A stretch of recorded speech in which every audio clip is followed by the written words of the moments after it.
Hi, so this is a video for Cathy, who was just asking me about how to do a particular rhythm, and the rhythm is a dotted quaver beamed to a semi-quaver beamed to another quaver, and then a dotted crotchet afterwards. So it would look like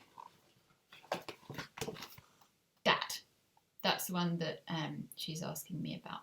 Okay, so dotted quaver beamed to a semi-quaver beamed to another quaver, and then followed by a dotted crotchet. Now, she's only sent me a bar, but I'm presuming this will be in 6/8 time.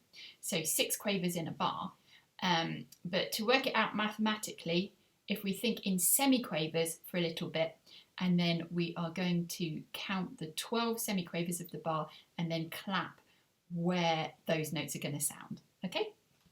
So 1, 2, 3, 4, 5, 6, 7, 8, 9, 10, 11, 12. 1, 2, 3, 4, 5, 6, 7, 8, 9, 10, 11, 12. 1, 2, 3, 4, 5, 6, 7, 8, 9, 10, 11, 12. 1, 2, 3, 4, 5, 6, 7, 8, 9, 10, 11, 12.